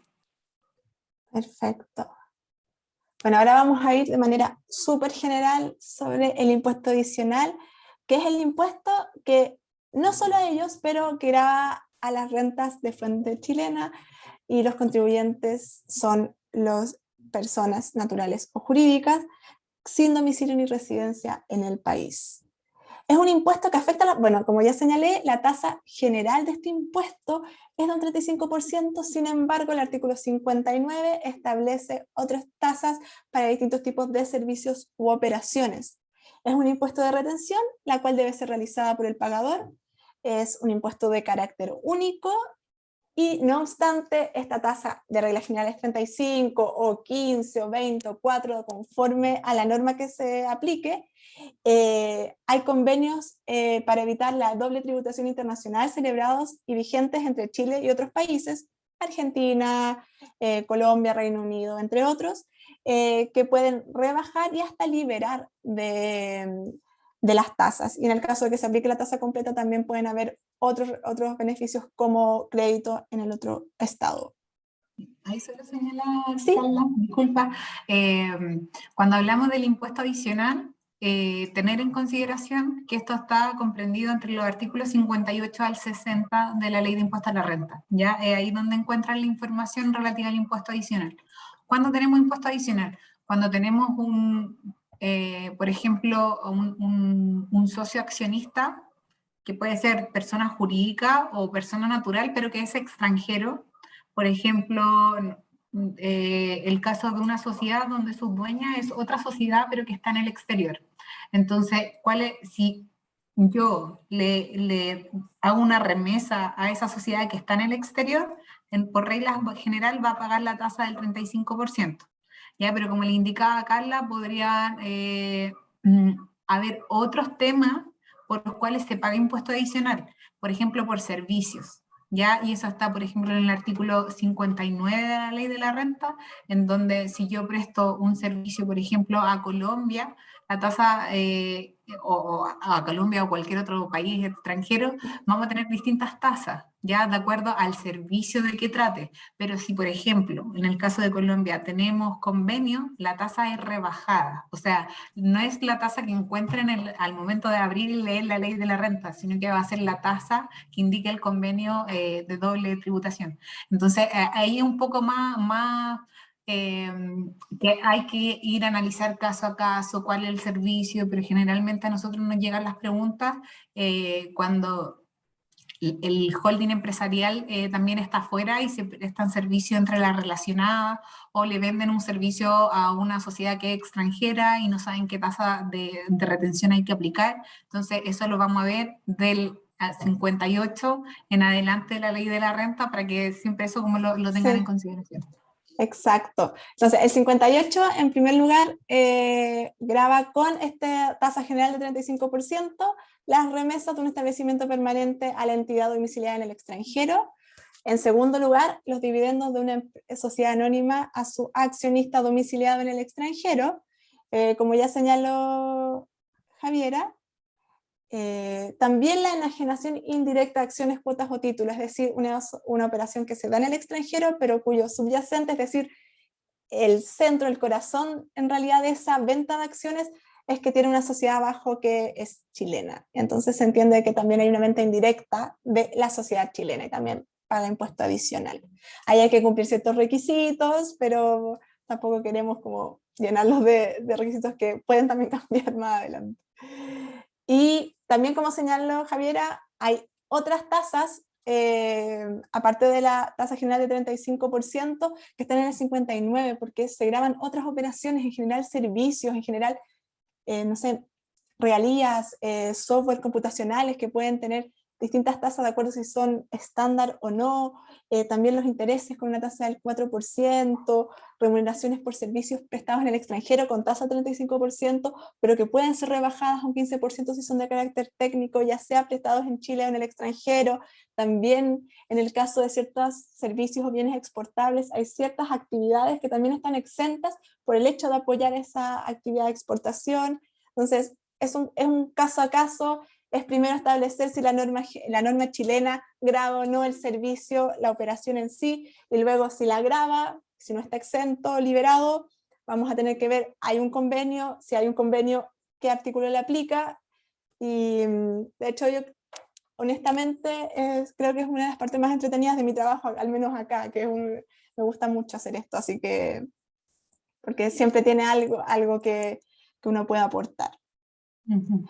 Y bueno, el artículo 60 habla de como otras rentas, y aquí por ejemplo están los repartos de utilidades de sociedades de responsabilidad limitada al extranjero, y también con una tasa de 20% algunas actividades científicas, culturales o deportivas. Sí, en honor al tiempo estoy tratando de avanzar lo más rápido posible para que podamos verlo todo. Luego, respecto a la administración del impuesto, entendimos que es el pagador, es un impuesto de retención. La base imponible van a ser las cantidades pagadas o abonadas en cuentas sin deducción alguna, y se cumple a través del formulario 50, que ahí en la fecha va a depender si es facturador electrónico o no, y se adeudarán desde que se paguen, se abonen en cuenta, se contabilicen como gastos, se distribuyen, retiren, remesen o se pongan a disposición del interesado. Ahí dependerá qué palabra se utiliza, qué concepto se utiliza de acuerdo al tipo de renta que se está remesando. Impuesto global complementario, que tiene mucho que ver con lo que estábamos señalando respecto al impuesto único a las rentas del trabajo. Y acá puede ser tanto el trabajador persona natural, que puedo tener más de un empleador, o puedo estar reliquidando, y también para el socio accionista persona natural o el que tenga otras actividades, pues como bien señala su nombre, es un impuesto global que engloba todas las rentas que una persona natural con domicilio o residencia en el país tenga durante el año, ya sea que su fuente esté en Chile o en el extranjero. Bueno, es un impuesto progresivo por tramos, al igual que el impuesto único de segunda categoría o a las rentas del trabajo. Como ya señalé, es un impuesto global porque abarca la totalidad de las rentas de este contribuyente. Se declara anualmente, ya acabamos de terminar la operación renta. Los sujetos pasivos son exclusivamente personas naturales que tienen domicilio o residencia en Chile. ¿Por qué? Porque si no tienes residencia en Chile, se aplicará el impuesto adicional, porque si no soy persona natural, se aplicará el impuesto de primera categoría, de acuerdo al régimen que le corresponda. Y es complementario porque se complementa con los impuestos cedulares, es decir, lo que me ha retenido mi empleador actúa como abono para lo que debo pagar o declarar finalmente en mi declaración de renta en formulario 22. Yo, por ejemplo, que solo tengo rentas del trabajo, para mí es súper sencillo y solo se reliquida. Bueno, y acá están las tasas para la T pasado, y es por tramos, y hay una cantidad a rebajar, porque ya que es por tramos no es directamente, no es que si yo gano entre tanto y tanto al año es un 4%, sino que es la cantidad. ¿Sí, Javi? No, solo decir que, por ejemplo, si se ganan, no sé, en el segundo tramo, 8 millones, 18 millones en el año, se le aplica la tasa del 4% y al monto que dé sobre eso se le rebajan los 330, que es lo que dice al lado, en la cantidad a rebajar. ¿Ya? Pero esta tasa, o sea, estos tramos cambian año a año y lo van a encontrar en la página del Servicio de Impuesto Interno. Por ejemplo, acá este era para el año tributario 2021. Los tramos van variando porque también va indexado al valor de la UTM, entonces los valores que ven acá no son siempre fijos, ¿ya? Eso es lo que lo tengan en consideración. Pero las tasas, el exento, el 4, el 8, el 14, hasta el 40%, esa tasa no varía, esa es siempre fija para el tramo que corresponda, pero no sé, un año una persona puede calificar entre hasta los 18.370.000, pero si el otro año gana 18.400.000, entonces podría quedar en el otro tramo, en el siguiente. Ya, entonces ahí hay que irlo mirando en el tramo que queda a la tasa que se le aplica y la rebaja que se le efectúa. Y recordar que este tramo del 40% fue incluido en la última reforma tributaria, porque hasta el 31 de diciembre del año 2019 la última tasa, el último tramo era de un 35%. Y todo tuyo, Javi. Este es un caso súper sencillo que está me acuerdo de un ejemplo que estaba dentro del suplemento tributario, pero es más o menos para que entiendan cómo funciona. Por ejemplo, como antecedente tenemos un contribuyente que percibió remuneraciones de un solo empleador en el año 2020, o sea, sería una renta a efectuar bastante sencilla. Tuvo una remuneración afecta a impuestos que está actualizada de 12 millones de pesos y el impuesto único de segunda categoría sería de 300.000 pesos. Además, mantiene una deuda financiera por la adquisición de una vivienda.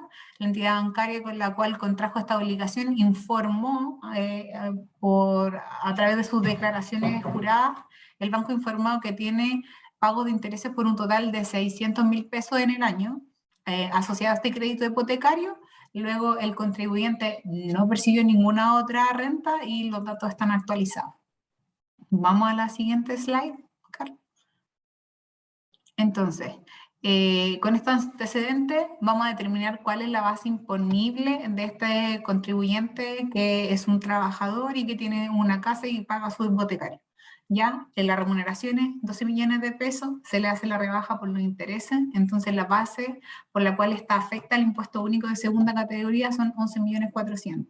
Lo buscamos en los tramos del impuesto a segunda categoría y quedaría en el segundo tramo, porque son 11.400.000, quedaría en el tramo desde los 8 millones hasta los 18. Le aplicamos el factor del 0,04 y le efectuamos la rebaja de 330.000 pesos. Vamos a la siguiente. Entonces, ahí está el cálculo. Entonces, 11.400.000 por el 0,4 nos da un impuesto de 456. Le efectuamos la rebaja que le corresponde al tramo y nos da un impuesto de 125.332. ¿Ya? Y al darse el cumplimiento de todos los requisitos, se procedió a determinar el saldo, que en este caso es a favor del trabajador, porque nos dio un impuesto determinado de 125.000 pesos y tiene créditos de impuesto único de segunda categoría, que fue lo que pagó, o sea, que el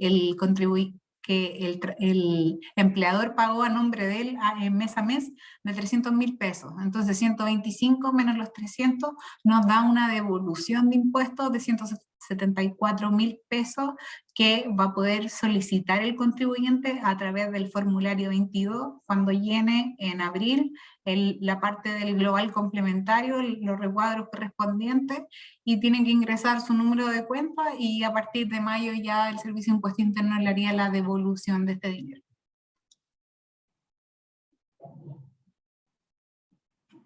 Entonces acá vemos, por ejemplo, para el caso, cómo quedarían, acá están como resumidos los códigos del formulario, ¿ya?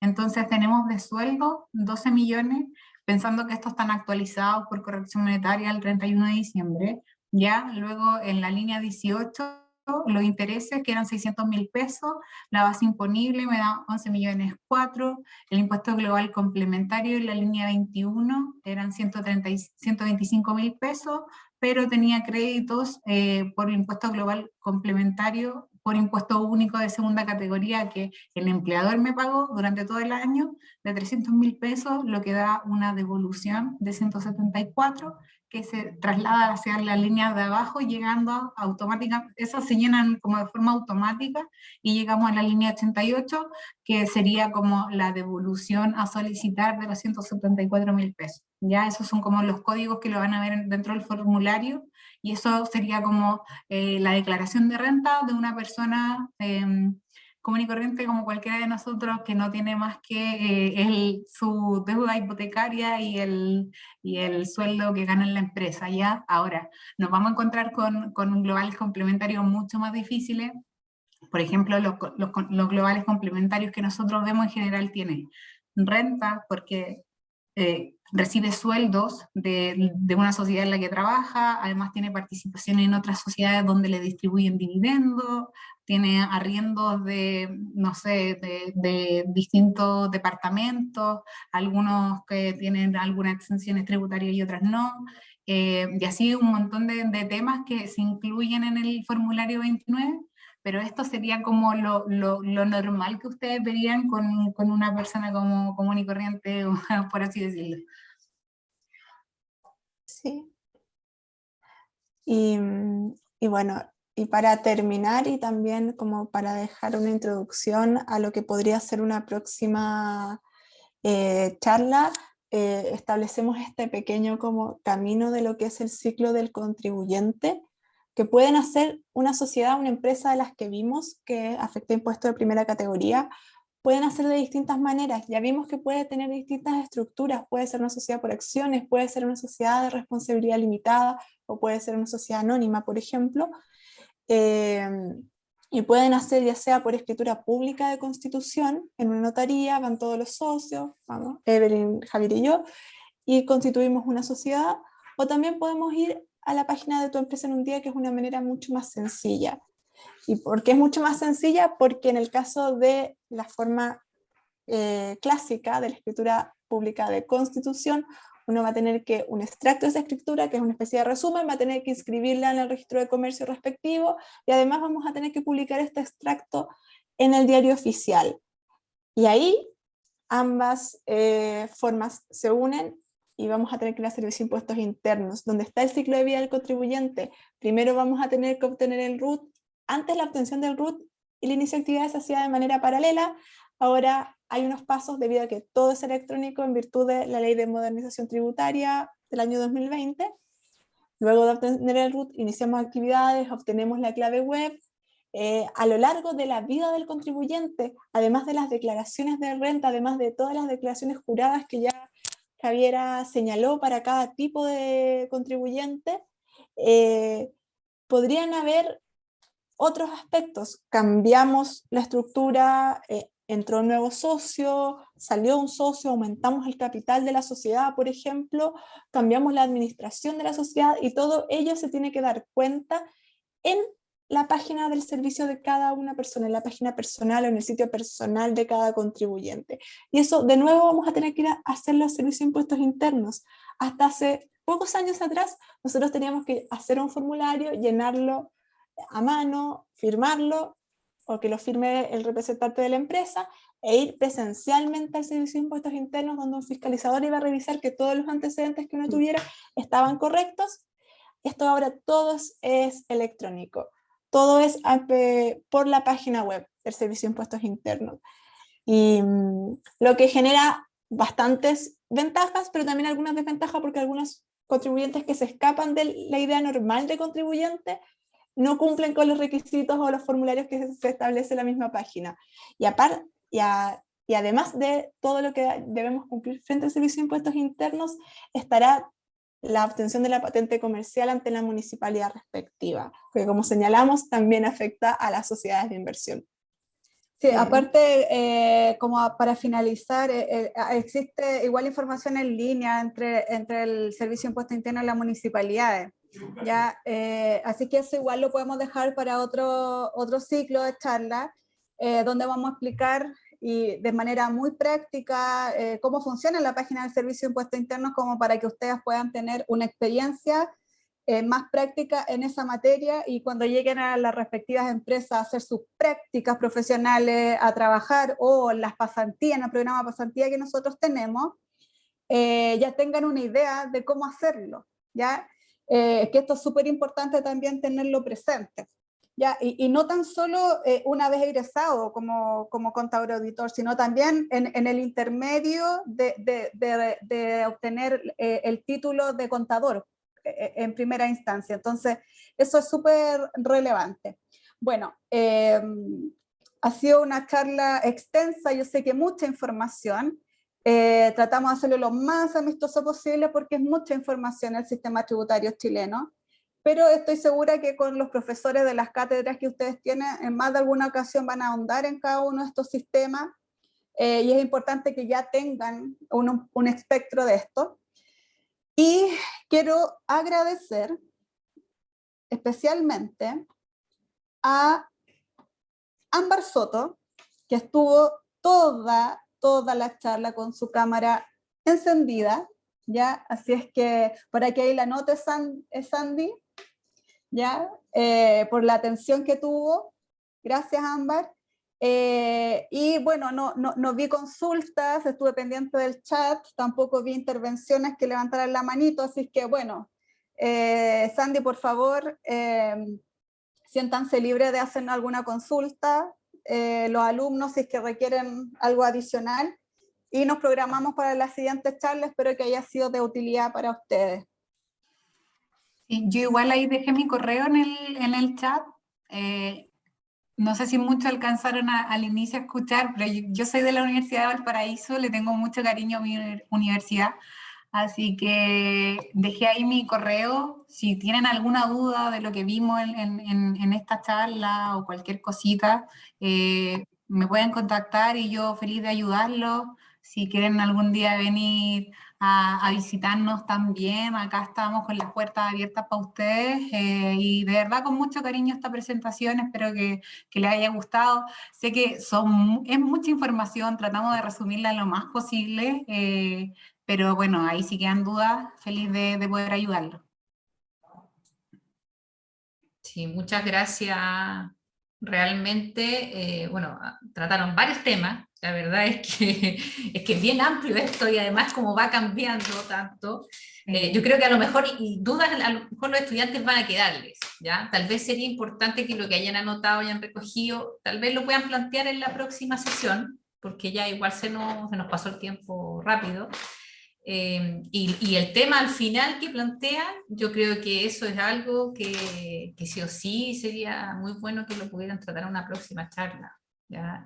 Sobre todo porque nuestros estudiantes lo que más señalan que requieren es como conocer cómo se lleva esto a cabo en la realidad, ¿ya? Y que algo que siempre me dicen a mí a los estudiantes cuando van a hacer sus prácticas profesionales, que les falta más eso, ver cómo se aplica toda esta normativa, todas estas leyes. El tema de la aplicación es lo que más hay que trabajar. Así que de verdad se agradece este tiempo que dedicaron a poder exponer este tema que es relevante, y sobre todo para aquellos que les interesa el tema tributario, porque tenemos que reconocer que hay algunos que les interesa más que a otros, ¿ya? Y a lo mejor algunos quieren irse por esa línea. Y también aprovecho para felicitar a Ámbar, que estuvo de verdad con la cámara prendida, y también vi a Sofía en algún minuto también que le encendió, pero bueno, Ámbar siempre se destaca por eso, ¿eh? Siempre se muestra, siempre está presente. Así que Bueno, eso, dejar invitados también a que puedan participar en una próxima oportunidad y agradecerles de verdad este espacio, ¿ya? Encantados, así que Gracias. nos ponemos de acuerdo y un abrazo a todos, que sea una excelente semana. Muchas gracias. Que tengan buena semana Chao. todas, Chao. todos. Muchas gracias. Chao, chao. Chao, chao.